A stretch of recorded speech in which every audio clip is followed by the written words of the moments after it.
Je pense qu'il n'y a pas beaucoup de monde, et je m'inclus dans les personnes qui comprennent pas, mais je pense qu'il n'y a pas beaucoup de monde qui comprennent à quel point ça a un effet puissant sur nous, nos croyances et nos convictions.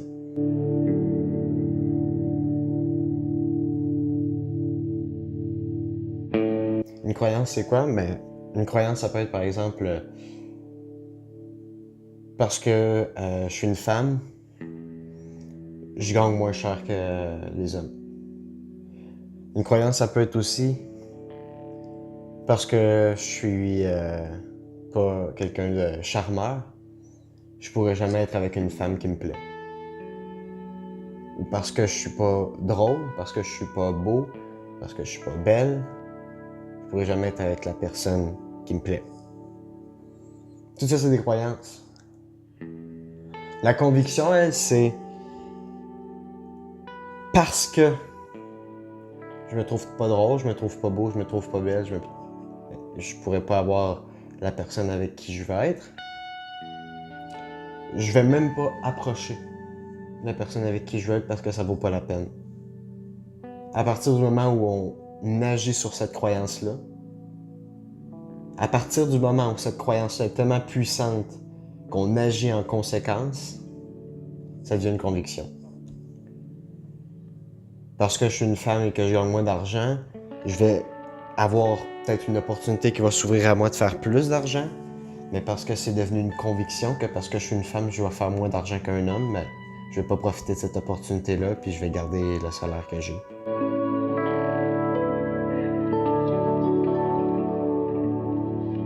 Pour moi, la raison pourquoi je fais cette petite vidéo-là, c'est que je viens de lire une partie d'un petit livre, j'allais dire, d'une brique qui s'appelle L'éveil de votre puissance intérieure de Tony Robbins. Et il y avait un exercice là-dedans qui proposait d'énumérer, lister toutes les croyances que vous avez, belles, positives ou négatives, puis limitantes, de souligner 3 croyances qui sont belles, qu'on veut développer, d'en souligner aussi qui sont négatives, et de répondre à un set de questions, comme pourquoi cette croyance-là est absurde, qu'est-ce que cette croyance-là coûte dans ta vie, émotionnellement, financièrement, sur ta santé. Et j'ai fait ça avec... j'ai fait l'exercice et dès la première partie de l'exercice qui était de lister les croyances, je me suis rendu compte que toutes les croyances que j'avais étaient limitantes sur la liste. Évidemment, j'en ai qui sont belles puis positives, mais je suis dans un état normal, puis pourtant, toutes les croyances que j'ai trouvées, c'est des croyances négatives, limitantes, laides. Ça m'amenait à me remettre en question dès le premier exercice. Quand est venu le temps de répondre à ces questions-là sur pourquoi ces croyances-là sont absurdes, d'où ils viennent, puis qu'est-ce qu'ils vont me coûter, qu'est-ce qu'ils m'ont déjà coûté dans ma vie, émotionnellement, financièrement et relationnellement, il y a vraiment eu un déclic qui m'a permis de me rendre compte à quel point c'était absurde. Et la troisième et la dernière partie de cet exercice-là, c'était de prendre ces croyances-là limitantes, laides, et de prendre leur antithèse comme nouvelle croyance pour les remplacer. Donc pour moi, les 3 convictions négatives que j'avais, c'était je vaux pas plus que ce que la personne en avant de moi me donne comme valeur. Si la personne en avant de moi me déteste, je vois absolument rien. Pourtant, pour un gars qui est dans la vente, je devrais pas être affecté plus que ça par ce que la personne en avant de moi pense de moi, parce que j'en vois plein des personnes qui m'aiment pas ou qui me jugent, qui sont là, ouais, t'es là pour me vendre quelque chose, on s'en calisse votant. Mais j'avais quand même cette croyance-là. Imaginez pour un vendeur à quel point ça peut financièrement me retenir d'être à mon plein potentiel. Ensuite, tu imaginez émotionnellement et relationnellement à quel point ça me retient d'avoir des belles relations qui me remplissent émotionnellement. Je donne cet exemple-là pour vous. Pour vous aussi, vous avez des croyances, des convictions, qui en les laissant tomber comme je viens de faire avec cette première croyance-là, en faisant l'exercice en 3 étapes, lister répondre aux questions et finalement modifier la croyance. C'est pas juste une encre qu'on laisse derrière, mais c'est une partie de notre âme qui nous retenait, qu'on vient de laisser derrière nous. C'est incroyable le feeling. C'est incroyable le sentiment de légèreté que ça apporte. Pour ceux qui sont curieux, les 2 autres croyances que j'ai changées, c'est que si je suis moi-même, ou si je suis trop chaleureux à une première rencontre, on m'aimera pas. C'est tellement con comme croyance. Qui va rejeter, à part quelqu'un d'un peu bizarre à la base, quelqu'un que tu veux probablement pas aussi avoir une relation avec, qui va rejeter le fait que tu sois chaleureux, il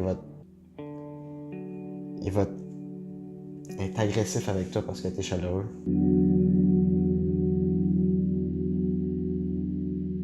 Et la dernière croyance que j'ai changée, c'est la croyance que être flexible dans mes décisions permettait de plus rapidement savoir quelle décision était la bonne. Quand c'est totalement faux. Comment tu veux savoir quelle décision est la bonne quand tu changes d'une décision à l'autre sans jamais permettre d'avancer assez dans une décision pour voir si c'est une bonne décision sur le court, moyen ou long terme? Dès qu'il y a un impasse, pouf! Changement de décision. C'est l'autre qui était la bonne. Un impasse à l'autre décision, pouf! On revient à l'ancienne. Pouf, pouf, pouf, change. Quand tu veux savoir quelle décision était la bonne. Et j'ai changé cette dernière croyance-là pour être décisif a plus de valeur que de prendre la meilleure décision du premier coup. T'as le choix entre 2 décisions. Ou 10 000, on s'en fout du nombre de décisions, du nombre de choix que t'as. Le seul moyen de savoir quelle est la bonne décision, c'est de prendre une décision fermement, aller jusqu'à un degré d'accomplissement raisonnable dans cette décision-là. Et si tu vois, après avoir atteint ce niveau-là, d'essai raisonnable, tu shifts. Si ça ne convient pas, si ça ne fonctionne pas, tu changes vers une autre décision. Tu fais ça pour chaque décision jusqu'à temps que tu trouves c'est laquelle la bonne. C'est plus lent, c'est plus tranquille comme cheminement, mais c'est le seul cheminement qui va vraiment te permettre de savoir c'était quelle qui était la bonne décision.